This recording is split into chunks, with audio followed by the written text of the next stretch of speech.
Tenemos una de las inflaciones más altas Exactamente. del mundo. Del mundo. Somos, viste, pioneros en Sí, ese sí, tema. en el ranking estamos. Sí, sí, sí, sí.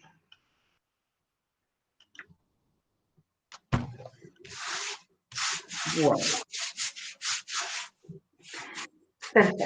Entonces, vamos, cuando hablamos del concepto de inflación, tenemos que pensar de qué estamos hablando.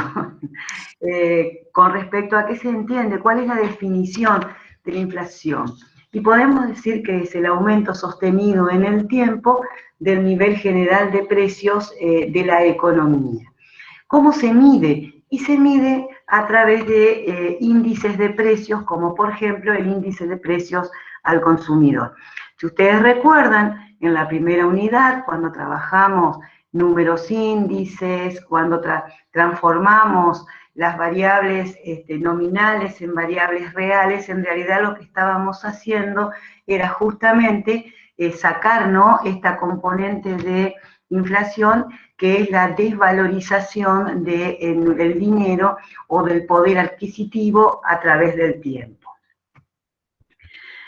¿Qué efectos, cuáles son las consecuencias que se tiene cuando se vive en un sistema inflacionario o de alta inflación, como es el caso nuestro? La primera consecuencia es la pérdida del valor del dinero. Son todas negativas, ¿verdad?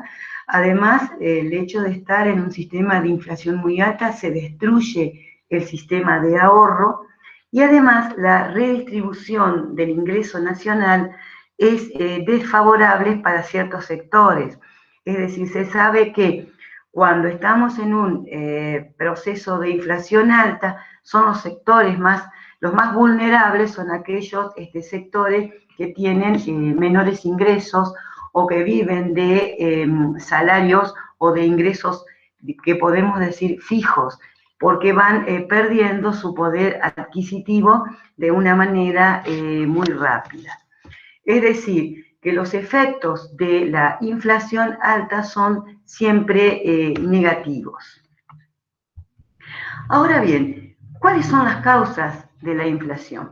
Para explicar las causas de la inflación existen distintas escuelas, pero básicamente podemos tomar dos enfoques o dos teorías, así en términos generales. ¿Qué podemos hacer? El enfoque de las causas de la inflación, que la encuentran en la demanda, o bien podemos hablar de la inflación de costos y podemos considerar un tercer enfoque, que sería la inflación estructural. Cuando hablamos de las causas de la inflación por la demanda o inflación de demanda, vamos a encontrar dos teorías, que son la teoría monetarista y la teoría keynesiana. Entonces ahora nos vamos a enfocar primero cuál sería la explicación que se le da a las causas de la inflación desde un enfoque de inflación de demanda. Y vamos a comenzar por hablar del enfoque keynesiano. Vamos a hacer primero un pequeño resumen de quién fue Keynes. Ahí está una foto o un dibujito de John Maynard Keynes. A Keynes se lo conoce como el padre de la macroeconomía. En realidad, él desarrolla o publica en el año 1936 un libro muy importante que se denomina Teoría General del Empleo, del Interés y del Dinero, más conocida como la Teoría General de Keynes. Esto Keynes lo publica en 1936 y en realidad hace todo un análisis de cuál sería la situación macroeconómica a partir de la crisis del año 28-29, donde realmente saltó por los aires la economía del mundo capitalista, ¿no? Fundamentalmente en Inglaterra y en Estados Unidos. Bueno, Keynes era británico y resumidamente decimos teoría general porque él aborda su análisis macroeconómico de los distintos niveles de empleo. También lo importante de Keynes es que él el concepto este que nosotros desarrollamos de demanda agregada, demanda y oferta agregada, lo incorpora Keynes. También Keynes, que no lo vamos a desarrollar en detalle, pero habla de los conceptos de propensión al consumo, propensión al ahorro, incorpora el concepto de eficacia marginal del capital y el concepto, entre otras cosas, de multiplicador de la inversión, que no lo vamos a desarrollar en detalle porque a lo que a nosotros nos interesa ahora trabajar para pensar cómo Keynes aborda el concepto de inflación es este concepto de demanda agregada. O sea, Keynes construye esta ecuación y dice que la demanda agregada, nosotros ya algo vimos, ¿a qué es igual? A la demanda, al consumo, que es el consumo de las familias, del sector familia, de todo el sector doméstico. Recordemos que estamos en macroeconomía, más la inversión por parte de las empresas, más el gasto público, más lo que serían las exportaciones netas, o lo que podemos decir que son las diferencias entre las exportaciones y las importaciones. Entonces, partiendo de este concepto de demanda agregada, dice entonces Keynes que la inflación es un fenómeno relacionado justamente con este concepto, con demanda agregada. Y dice que si estamos en una economía de pleno empleo y hay un incremento de la demanda agregada y esto no tiene una respuesta inmediata por el lado de la oferta agregada, esto va a generar directamente una consecuencia que es la inflación. Volvemos entonces, esta es la fórmula que desarrolla Keynes acerca de demanda agregada. Y entonces Keynes dice, ¿y cómo podemos resolver este tema de la inflación si ya sabemos que la causa es el incremento de la demanda agregada?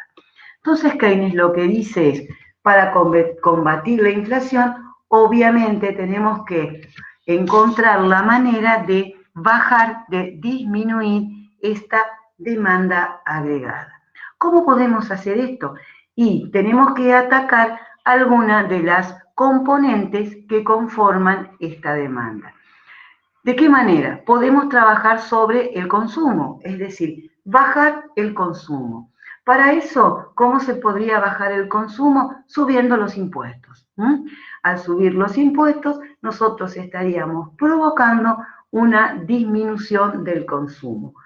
También podemos atacar otras de las variables que impactan sobre la demanda agregada, que es la inversión. Y sería tratar de bajar la inversión por parte de las empresas. ¿Y cuál sería la estrategia para hacerlo? Es subir los tipos de interés. Es decir, al aumentar el tipo de interés, estaríamos provocando que las empresas, en vez de volcar su dinero hacia las inversiones, lo estarían volcando hacia lo que sería el sistema financiero porque les resultaría más conveniente. La otra alternativa, otra cosa que se puede trabajar es disminuir el gasto público. Esto sería lo más complicado, lo más difícil, por lo menos en Argentina, que yo haya visto, siempre pasa por un discurso, pero el gasto público, la verdad, nunca he visto que se comprima o que se disminuya. Otra de las formas, o también podemos, es atacar el sector externo disminuyendo las exportaciones. Lo que Keynes dice es que tenemos que tratar de que nuestra producción mandarla al exterior. Perdón, disculpen, aumentando las exportaciones. Es decir, que nuestra producción sacarla hacia el exterior. ¿Cómo podemos nosotros, o cómo hace el gobierno para aumentar las exportaciones? Lo más elemental es trabajar sobre el tipo de cambio. ¿Y qué es el tipo de cambio? El tipo de cambio es la relación que hay entre nuestra moneda y una otra moneda extranjera que podemos considerar como referente, que en nuestro caso, nuestra referencia es el dólar. Entonces, ustedes saben que para promover las exportaciones, normalmente lo que se hace es una devaluación. ¿Qué es una devaluación? Es aumentar el valor del dólar respecto a nuestra moneda local. Entonces Keynes dice, si nosotros queremos combatir la inflación, tenemos que trabajar disminuyendo la demanda agregada y para eso tendríamos que tocar algunos o varios de los factores o de las componentes de esta demanda agregada. Sí tenemos que tener en cuenta que cuando hablamos, disculpen, cuando hablamos de trabajar sobre disminuir el consumo, disminuir la inversión, se habla de políticas restrictivas, es decir, no son políticas expansivas, sino restrictivas. Entonces, vamos a tratar de comprimir el sistema económico. Bien, eso sería un poquito lo que dice Keynes, que como les digo, es realmente muy importante y es considerado como el padre de la macroeconomía. También, desde el enfoque de inflación de demanda, tenemos el enfoque monetarista. Este enfoque también aparece fundamentalmente ya en 1973 y fue Milton Friedman, que es un clásico o un neoclásico, digamos, donde explican la inflación directamente como un exceso de oferta monetaria. ¿Qué es lo que dicen los clásicos? O en este caso los neoclásicos, y vamos a ver después en qué teoría se basan, es que existe inflación justamente por un aumento de oferta monetaria, por un incremento de la circulación de dinero en la economía, que esto genera, por supuesto, un aumento de demanda. Digamos que si hay más dinero circulante, obviamente va a haber más demanda de bienes y servicios. Y esto no tiene una respuesta del lado de la oferta, del lado de la producción, porque, como estamos en los clásicos, ellos parten de su análisis siempre desde el punto de vista de que estamos en el nivel de pleno empleo de los factores de la producción. Dicho de otra manera, lo que dice Friedman es que existe un exceso de oferta monetaria. ¿Por qué? Porque el Banco Central emite más dinero de lo que el país está creciendo. ¿Qué es el Banco Central? Ahí les puse una foto del Banco Central. El Banco Central es la institución que se encarga de supervisar al sistema bancario y de regular la cantidad de dinero que hay en circulación. Es decir, el Banco Central es la institución que ejecuta la política monetaria de un país. Entonces, ¿qué es lo que dice Friedman? Es esto. El Banco Central emite más dinero de lo que el país está creciendo. Supongamos que Argentina esté creciendo, vamos a ilusionarnos, que tengamos un nivel de crecimiento, que nuestro PBI está creciendo un 5% anual, ¿sí? Y si el Banco Central hace una emisión de dinero superior al 5%, si se emite más de lo que se crece, estaríamos generando un contexto inflacionario. Esa es la explicación que hacen los monetaristas del origen de la inflación. La basan directamente en un exceso de oferta monetaria que no tiene respuesta del lado de la producción. Porque este exceso de oferta monetaria provoca un incremento de demanda que no tiene respuesta, por lo menos en el corto plazo, del lado de la oferta. Yo les decía que esta teoría monetarista de demanda se basa o tiene su explicación en lo que se denomina la teoría cuantitativa del dinero. Esta es una de las teorías de lo que es la teoría económica clásica. Los clásicos, para desarrollar esta teoría, parten de determinados supuestos. Los supuestos son que estamos en pleno empleo de los factores de la producción, que eso es importante para explicar esta teoría. También, ya que estamos, la teoría clásica es la que habla de que estamos siempre en un mercado de competencia perfecta y también de que los factores de la producción tienen perfecta movilidad y se complementan entre sí. Pero importante para ver el enfoque monetarista, la explicación de la teoría cuantitativa, es que partimos del supuesto de que estamos en el pleno empleo de los factores de la producción. A partir de este supuesto, los monetaristas dicen, consideramos M la oferta de dinero, ¿sí? La oferta monetaria que decíamos recién.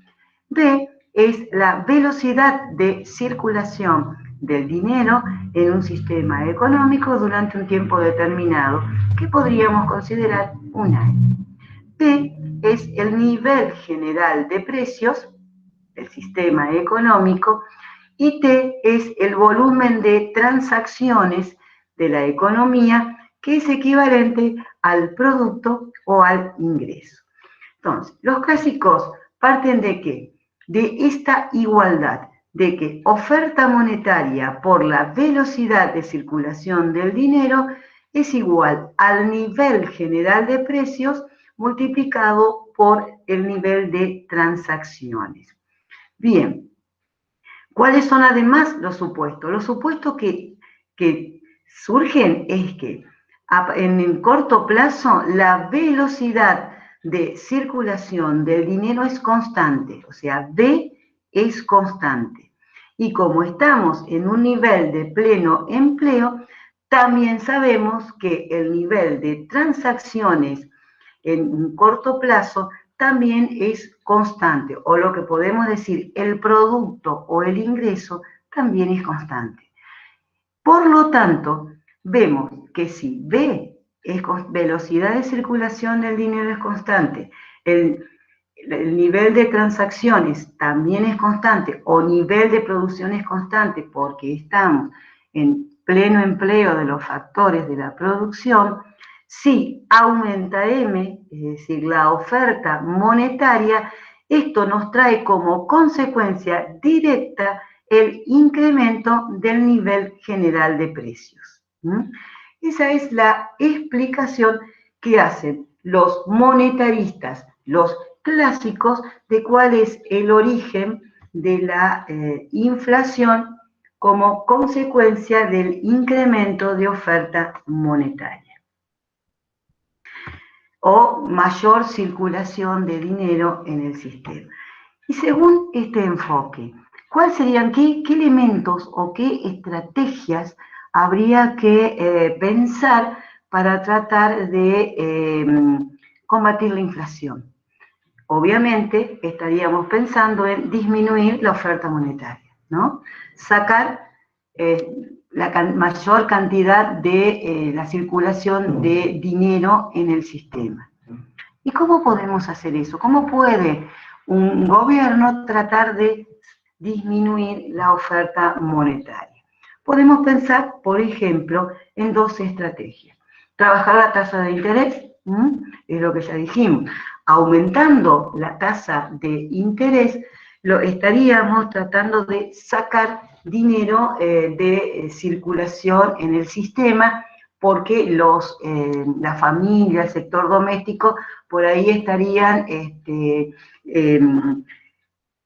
podríamos pensar en que queremos, en vez de sacar dinero del sistema y hacer el ahorro, ¿no?